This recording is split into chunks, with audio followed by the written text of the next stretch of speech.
Welcome to a new day. So, I have a question that I used to think about many times that maybe you have the same question and wondered about. And I really think I have the answer to that question. So, um, we are going to pick up in Revelation chapter 20, verse 4, and then I'm going to share with you the question after I read. And I saw thrones, and they sat on them, and judgment was committed to them. Then I saw the souls of those who have been beheaded for their witness to Yahusha and for the word of Yahuwah, who had not worshipped the beast or his image, and had not received his mark on their foreheads or on their forehands, and they lived and reigned with Messiah for 1,000 years. But the rest of the dead did not live again until the 1,000 years were finished. This is the first resurrection. And here's the statement: blessed and holy is he who has part in the first resurrection. Over such the second death has no power, but they shall be priests of God and of Messiah, and shall reign with him 1,000 years. So the question I always had, and the statement of narrow is the way that leads to life, and few be who find it. All right, so the question I always wondered about is, why is this group of people blessed and holy for those who are part of the first resurrection? Why are they blessed that are part of the first resurrection? Because see, it seems like what they have to endure going through the great tribulation and being beheaded and suffering doesn't seem like a great blessing to me. And it never did seem like a great blessing to me. Okay. So that's the question. Why are this group of people blessed? Let's go on and read some more here. Now, when 1,000 years have expired, Satan will be released from his prison and go out to deceive the nations which are in the four corners of earth, Gog and Magog, to gather them together, whose number is the sand of the sea. They went up on the breadth of the earth and surrounded the camp of the saints and beloved city, and the fire came down from Yahuwah out of heaven and devoured them. And the devil who deceived them was cast into the lake of fire and brimstone, where the beast and the false prophet are. They will be tormented day and night. And here's another statement. And I saw a great, it's not a statement, but it's a picture. Okay. And I saw a great white throne, and him who sat on it, from whom the face of the earth had fled, and the heaven fled away, and there was found no place for them. And I saw the dead, small and great, standing before Yahuwah, and the books were opened, and another book was opened, which is the book of life. And the dead were judged according to their works, by the things which were written in the books. The sea gave up the dead who were in it, and death and Hades delivered up the end who were in them. And they were judged each one according to their works. And death and Hades were cast into the lake of fire, which is the second death, and anyone not found written in the book of life was cast into the lake of fire. And now I saw a new heaven and a new earth, and the first heaven and the first earth had passed away. There was also no more sea, and the sea is what creates boundaries or division. So there was no more sea, there was no more boundaries or division. And he goes on explaining the New Jerusalem coming down from heaven. So again, what is the difference between this group who are blessed, who are part of the first resurrection? So there's the first resurrection, and then I guess there's the final resurrection that happens at the end of all things, when the Lamb books of life is opened up. So if we take and consider, okay, so we have from Adam to Noah, okay, and then we have from Noah up to Moses, where we have now that the nation of Israel has been established, we have the nation of Israel to Messiah, okay? And then we have Messiah. We have the short period of time when Messiah is walking the earth. He's crucified. And then we have the great 7 years of Daniel, the 70th week of Daniel, where the Messiah returns and sets up his reign for 1,000 years. Okay. After that happens, we have Lucifer, Satan, who's loose for a period of time, out and deceiving the nations. Okay, and then you have the final great white throne judgment, where everything comes to a complete end. Right, and then you have no more tears, no more sorrow, no more death. So think about it. Okay, so this group of people who are beheaded during the 7-year Great Tribulation, Daniel's 70th week. Okay, what did they have? What did they have that nobody else had? Right?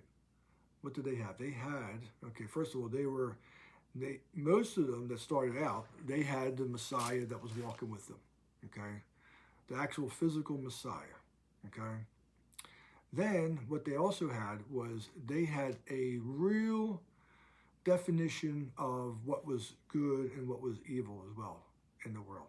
Okay, this extreme example of not being able to buy and sell, following the Antichrist, the judgments of Yahuwah, Yahusha, okay, upon the earth, right?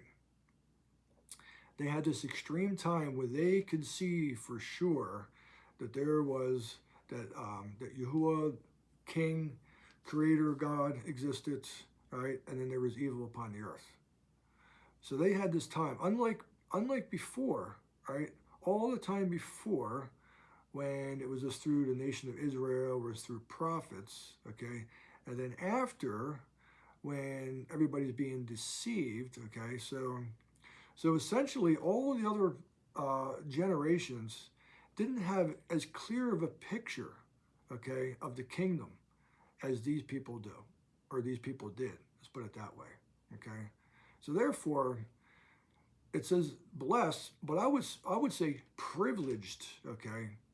Privileged are those who are part of the first resurrection. Because even though they had to go through the Great Tribulation, and they did, okay, they had the privilege, and I believe, and not that I believe, I know it would have been easier for them, okay, to choose the kingdom of Yahuwah, right? The kingdom of Yahusha, right?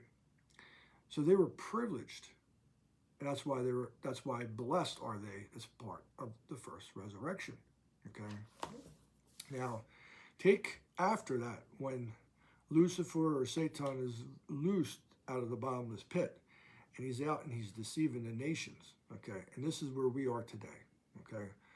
We are living during this time where we are being deceived, all right?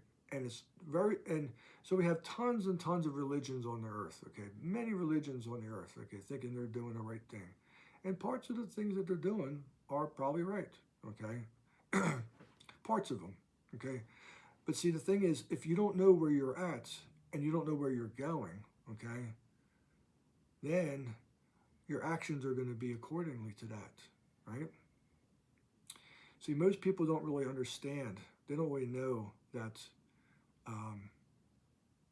the world is coming to an end. Like, time is coming to an end soon. Right? We're coming to an end of Satan's little season when everything gets wrapped up. Everything gets wrapped up. And so what I am, okay, and what you are, and what you could be, all right, we're the final drawing in to the kingdom, okay? And even though it's difficult, it's extremely difficult to discover the truth, we're really a privileged people, because at some point there's not going to be any more receiving into the kingdom. The kingdom will be full, right? And that's coming soon. That's coming soon.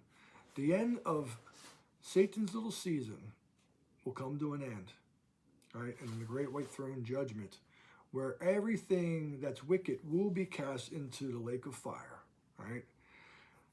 And so what does that mean? That means that the world, okay, which I believe is going to continue on, right?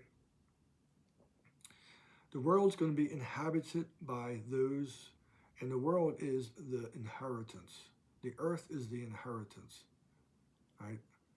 Those who are having eternal beings, those eternal life beings, will inherit the earth. Those of us who are part of the kingdom, actually part of the kingdom, okay? Not just believe we're part of the kingdom, but know we're part of the kingdom. Why? Because what's a kingdom? A kingdom has a king, right? And what do? You obey the king. You follow the king. You obey the king, okay? The king commands and you follow and you say, yes, sir, right? We don't live under the world and the ways of the world or the ways of religion, okay? We live under the king and the kingdom, right? We live under the king and the kingdom. And I've shared this many of times. And, so therefore the world will continue on. His creation will continue on. And I believe, there's going to be the cycles of life and death that are going to continue on. But humanity will come to an end. And all there will be is those who are resurrected, the resurrected sons and daughters of Yahuwah, to live on this earth, to develop, to oversee, to be stewards of this earth through eternity. And watching the cycles of the earth, watching and managing the cycles of the earth for all eternity. Something like nothing is described in the Bible, okay? Except for in Isaiah, or was it Isaiah chapter 11, I believe it is. Yeah, Isaiah 11, okay? There's a bit of that's described in Isaiah 11. So go and read Isaiah 11 and see. So anyways, I was driving back from Ohio and I was kind of meditating on certain things and meditating on this. And so that's my mission in life. My mission in life is I know that I now, having been a Christian for 40 years and no longer a Christian anymore, and understanding and discovering the lies and deception and confusion in that religion, and now understanding the truth and wanting to discover the truth and bring the truth to you so that you too can be a son or daughter of the king, of the kingdom. And again, the ways of this world are winding down. It's coming to an end. It's coming to an end soon. I would say probably in the next 40 or 50 years. There's another content creator who found an old Bible, and he was showing on there, and I'm gonna give it in the description to the link, and hopefully you could find it. His podcast is Connecting Consciousness, where he finds an old Bible, and he says, very interesting. How old do you think it is? And I think he's referring to the earth. And in this Bible, he's showing how they give a calculation of, how old the earth is, and that we are actually probably, based on that, and I've always agreed with it, that we're at the 6,000 year mark. And I believe that this year we're essentially at the 6,000 year mark of human history. And at that point, the 7th year is the day he rested.